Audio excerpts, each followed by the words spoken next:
ಹೇಳ್ತೀನಿ, ನಾನು ಅವರ ಹತ್ರ ಹೋಗಿ ನಾನು ಮಾತನಾಡಿಸುವಂಥ ಪ್ರಯತ್ನವನ್ನು ಕೂಡ ಮಾಡ್ತೀನಿ. ಪ್ರಮುಖವಾಗಿ ಈ ಕಡೆಯಿಂದ ಒಬ್ಬೊಬ್ಬರನ್ನೇ ಮಾತನಾಡಿಸ್ತೀನಿ ನಾನು. ಒಂದು ಕಡೆ ನಾಗರಾಜ್ ಯಾದವ್ ಅವರು ಇವತ್ತು ಇಡೀ ಕಾಂಗ್ರೆಸ್ ನಾಯಕರೆಲ್ಲರೂ ಕೂಡ ಇಲ್ಲಿಗೆ ಬಂದು ಪ್ರತಿಭಟನೆಯನ್ನು ಮಾಡ್ತಿದ್ರಿ. ಇವತ್ತು ಈ ಕೂಗು ಇಡೀ ದೇಶಕ್ಕೆ ಮುಟ್ಟುತ್ತೆ ಅನ್ನೋ ಭಾವನೆ ಇದೆಯಾ? ದೇಶಕ್ಕಿಂತ ಹೆಚ್ಚಾಗಿ ಯಾರು ಅಧಿಕಾರ ನಡೆಸ್ತಾ ಇದ್ದಾರೋ ಕೇಂದ್ರ ಸರ್ಕಾರ, ಯಾರು ಮಲತಾಯಿ ಧೋರಣೆಯನ್ನು ಕನ್ನಡಿಗರು ಮಾಡ್ತಾ ಇದ್ದಾರೋ ಅವ್ರಿಗೆ ತಲುಪಬೇಕು. ಅವರ ಗಾಢವಾದ ನಿದ್ರೆಯಿಂದ ಅವ್ರನ್ನ ಎಬ್ಬಿಸ್ತಕ್ಕ ಕೆಲಸವನ್ನು ಮಾಡ್ತಾ ಇದ್ದೇವೆ. ಕರ್ನಾಟಕ ಆಗಿರ್ತಕ್ಕ ಅನ್ಯಾಯನ ನಾವು ಯಾರೂ ಕನ್ನಡಿಗರು ಸಹಿಸ್ಕೊಳ್ಳೋಕ್ಕೆ ಸಾಧ್ಯ ಇಲ್ಲ.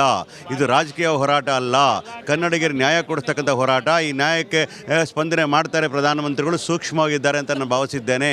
ನಿರ್ಮಲಾ ಸೀತಾರಾಮನ್ ಅವರು ನಮ್ಮ ಕರ್ನಾಟಕದಲ್ಲೇ ರಾಜ್ಯಸಭಾ ಮೆಂಬರ್ ಆಗಿರ್ತಕ್ಕಂಥವ್ರು, ಮಂತ್ರಿಗಳಾಗಿರ್ತಕ್ಕಂಥವ್ರು, ಕರ್ನಾಟಕ ಅನ್ಯಾಯ ಮಾಡಿದ್ದೆ ಆದರೆ ನಾವು ಅವ್ರನ್ನ ಒಪ್ಪಲಿಕ್ಕೆ ಸಾಧ್ಯನೇ ಇಲ್ಲ. ನಾವು ಮನವಿ ಮಾಡ್ತಾ ಇದ್ದೇವೆ, ಕರ್ನಾಟಕಕ್ಕೆ ನ್ಯಾಯ ಕೊಡಬೇಕು, ನಮ್ಮ ಹಕ್ಕನ್ನು ಕೊಡಬೇಕು, ನಮ್ಮ ಪಾಲನ್ನು ಕೊಡಬೇಕು. ಕನ್ನಡಿಗರ ಅನ್ಯಾಯವನ್ನು ಸಹಿಸ್ಕೊಳ್ಳಿಕ್ಕೆ ಸಾಧ್ಯವೇ ಇಲ್ಲ. ಇದು 7 ಕೋಟಿ ಕನ್ನಡಿಗರ ಧ್ವನಿ. ತಾತ್ಸಾರ ಮಾಡ್ತಾ ಇದೆ ಅನ್ನೋ ಕಾಂಗ್ರೆಸ್ ನಾಯಕರ ಆರೋಪ ಇದೆ. ಇಂಥ ಸ್ಥಿತಿ ಬರುತ್ತೆ ಅಂತ ಭಾವಿಸಿದ್ರಾ? ಇಲ್ಲ, ಸರ್ಟನ್ಲಿ ಬರಬಾರ್ದು. ಯಾರ ಕಾಲ್ನಲ್ಲೂ ಬರಬಾರ್ದು. ನಮ್ಮ ಕಾಲ್ನಲ್ಲಾದರೂ ಬರಬಾರ್ದು, ಅವ್ರ ಕಾಲ್ನಲ್ಲಾದರೂ ಬರಬಾರ್ದು. ದಕ್ಷಿಣ ಹಿಂದೂಸ್ತಾನ್ ರಾಜ್ಯಗಳಿಂದ ಉತ್ತರ ಹಿಂದೂಸ್ತಾನ್ಗೆ ಅನುಕೂಲ ಆಗುತ್ತೆ ಅಂದರೆ ಅವ್ರ ನ್ಯಾಯ ಅವ್ರಿಗೆ ಕೊಟ್ಟು ಇವ್ರಿಗೆ ಅನುಕೂಲ ಮಾಡಿಕೊಡ್ಬೇಕು ವಿನ ದಕ್ಷಿಣ ಹಿಂದೂಸ್ತಾನದ ಬರ್ತಕ್ಕಂಥ ದುಡ್ಡನ್ನು ತೊಗೊಂಡೊಂದು ಉತ್ತರ ಹಿಂದೂಸ್ತಾನ್ಗೆ ಹಾಕಿ ಅವರನ್ನೇ ನಿರ್ಗತಿಕರನ್ನಾಗಿ ಮಾಡಿದರೆ ತುಂಬ ಕಷ್ಟ. ಇದು ಈ ರೀತಿ ಭವಿಷ್ಯದಲ್ಲಿ ಪ್ರಜಾಪ್ರಭುತ್ವ ವ್ಯವಸ್ಥೆ ನಡಿಬಾರ್ದು ಅನ್ನೋದೇ ನಮ್ಮ ಅಭಿಲಾಷೆ. ಸರ್, ಈಗ ಇವತ್ತು ಇಲ್ಲಿ ಬಂದು ಹೋರಾಟ ಮಾಡ್ತಾ ಇದ್ದೀರಾ ಅಲ್ವಾ?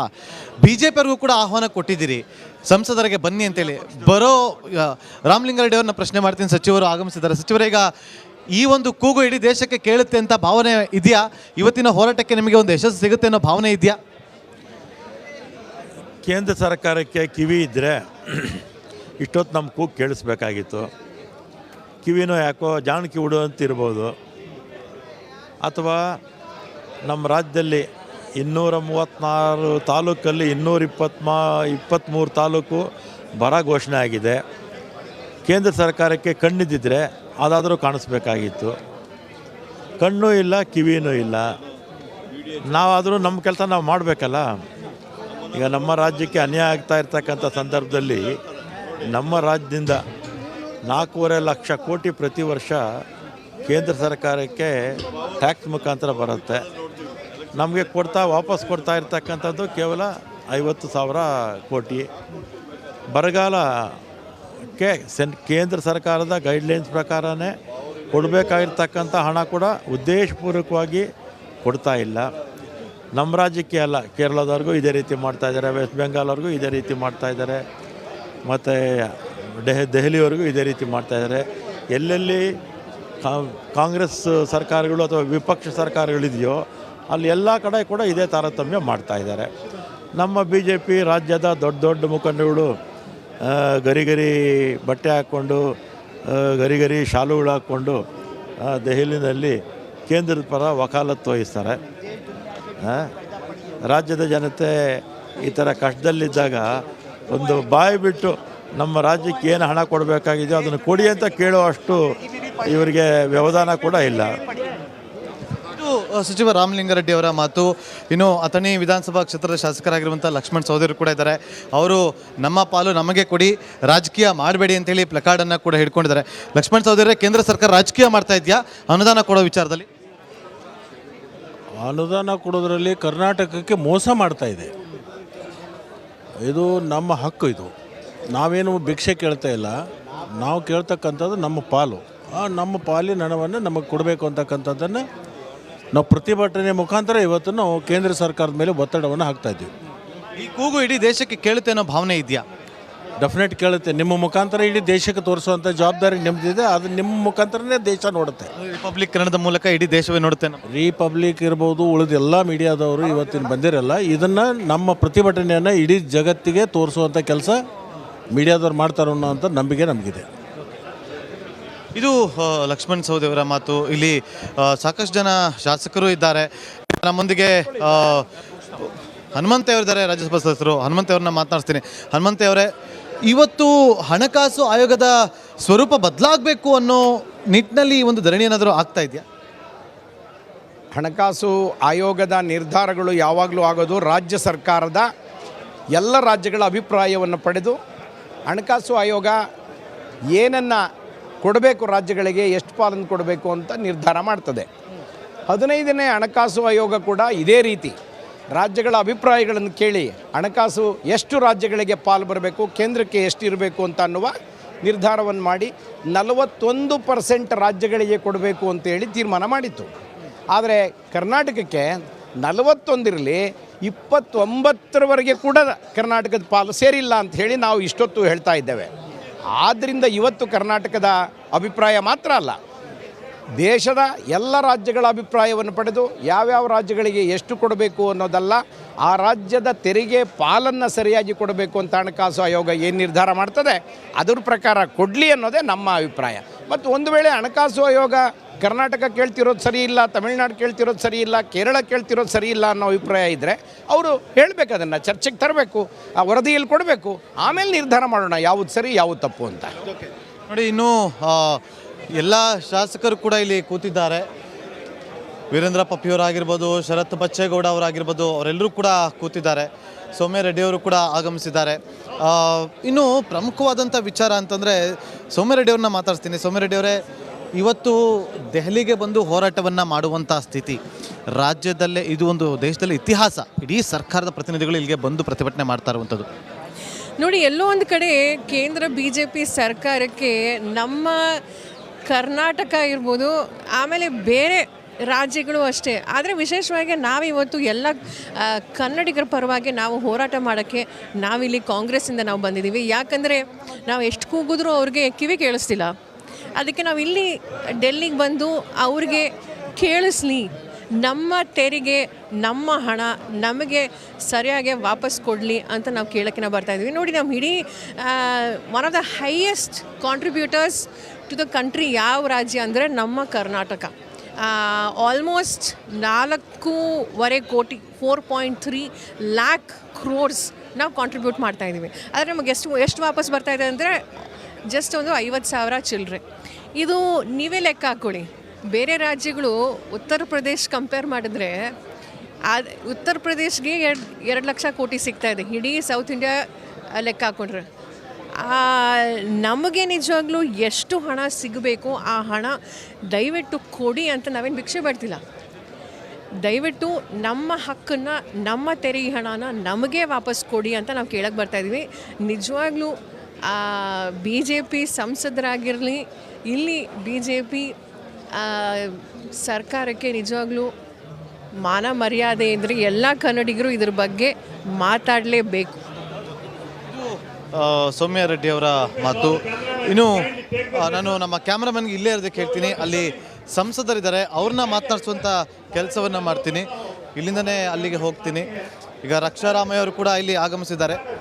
ದಿನದ ಟಾಪ್ 30 ಸುದ್ದಿಗಳನ್ನ ಒಂದೊಂದಾಗಿ ನೋಡ್ತಾ ಹೋಗೋಣ. ಕೇಂದ್ರ ಸರ್ಕಾರದ ಆರ್ಥಿಕ ದೌರ್ಜನ್ಯವನ್ನ ಖಂಡಿಸಿ ಇಂದು ಬೆಳಗ್ಗೆ 11ಕ್ಕೆ ದೆಹಲಿಯ ಜಂತರ್ ಮಂತರ್ನಲ್ಲಿ ಕಾಂಗ್ರೆಸ್ ನಾಯಕರು ಚಲೋ ದಿಲ್ಲಿಯನ್ನ ನಡೆಸಲಿದ್ದಾರೆ.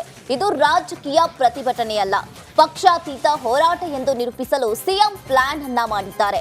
ಇಂದಿನ ಪ್ರತಿಭಟನೆಯಲ್ಲಿ ಪಕ್ಷಾತೀತವಾಗಿ ಭಾಗಿಯಾಗುವಂತೆ ರಾಜ್ಯದ ಎಂಎಲ್ಎ ಸಂಸದರಿಗೆ ಸಿಎಂ ಸಿದ್ದರಾಮಯ್ಯ ಪತ್ರವನ್ನ ಬರೆದು ಮನವಿಯನ್ನ ಮಾಡಿದ್ದಾರೆ. ಇನ್ನು ಬಿಜೆಪಿ ಲೋಕಸಭಾ ಹಾಗೂ ರಾಜ್ಯಸಭಾ ಸಂಸದರಿಗೆ ಪತ್ರವನ್ನ ಬರೆದು ರಾಜ್ಯದ ಪರ ಧ್ವನಿ ಎತ್ತುವಂತೆ ಕೋರಿದ್ದಾರೆ.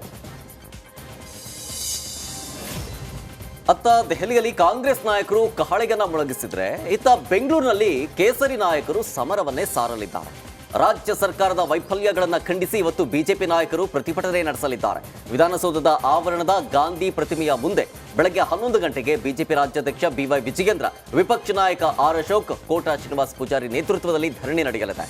ಬಿಜೆಪಿ ಶಾಸಕರು, ಪರಿಷತ್ ಸದಸ್ಯರು ಪ್ರತಿಭಟನೆಯಲ್ಲಿ ಭಾಗಿಯಾಗಲಿದ್ದಾರೆ. ಅನುದಾನ ತಾರತಮ್ಯವನ್ನ ಖಂಡಿಸಿ ರಾಜ್ಯ ಸರ್ಕಾರದ ವಿರುದ್ಧ ಹೋರಾಡಲಿದ್ದಾರೆ.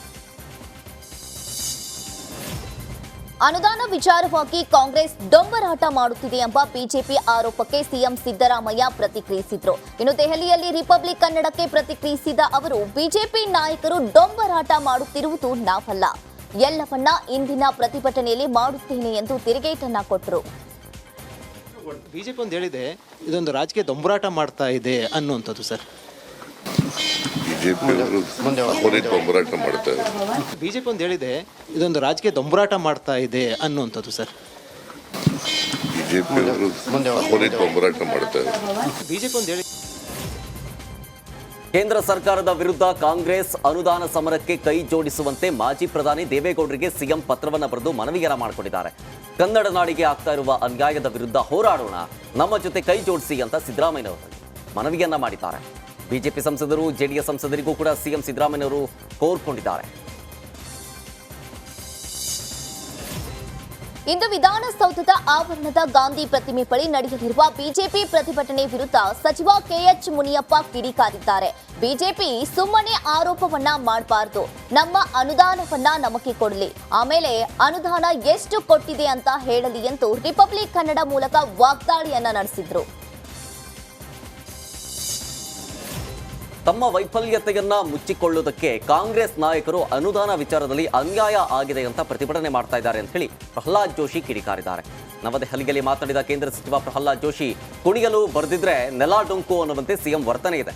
ಗ್ಯಾರಂಟಿಯಿಂದ ಅಭಿವೃದ್ಧಿ ಕೆಲಸ ಸಾಧ್ಯ ಇಲ್ಲ ಅಂತ ಡಿಸಿಎಂ ಹಾಗೂ ಸಿಎಂ ಹಣಕಾಸು ಕಾರ್ಯದರ್ಶಿ ಬಸವರಾಜ ರಾಯರೆಡ್ಡಿ ಕೂಡ ಈ ಮಾತನ್ನ ಹೇಳಿದ್ದಾರೆ.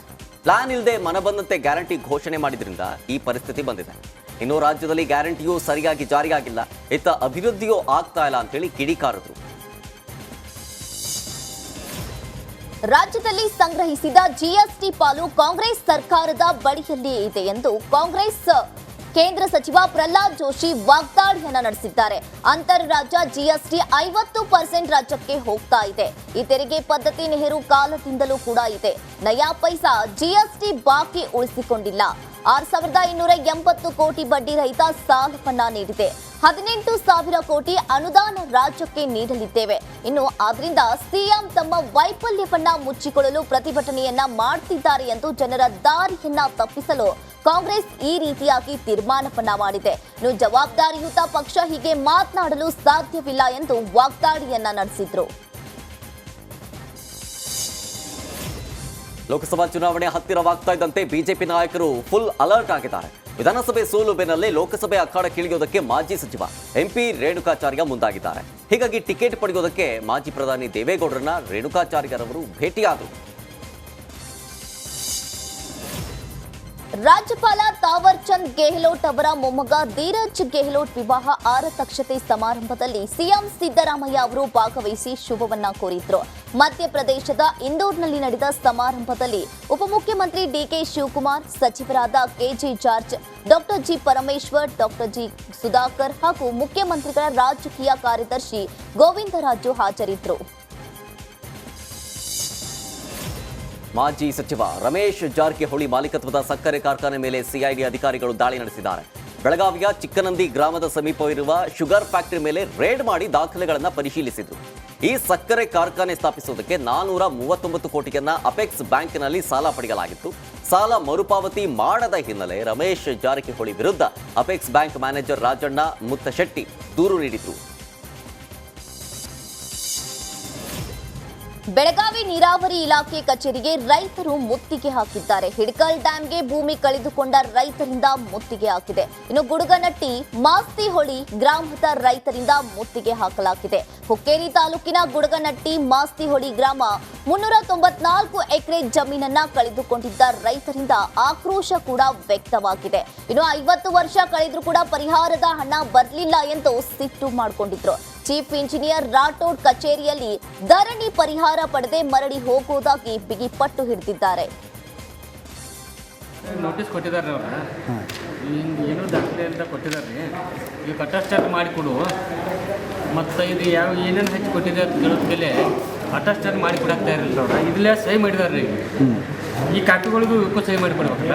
ಇವನು ಸಹಿ ಅಟೆಸ್ಟೆಡ್ ಮಾಡಿ ಕೊಡ್ತಕ್ಕ ನಾವು 2 ದಿವಸ ಹೇಳಿದ್ರೆ ಅಧಿಕೃತ ದಾಖಲೆ ಕೊಡಬೇಕು. ಇವ್ರು ಕೊಟ್ಟು ದಾಖಲೆ ತಯಾರು ಮಾಡ್ಕೊಂಡು ಬಂದಿದ್ರೆ ಮಣ್ಣಿದ ಮಾಡಬೇಕು.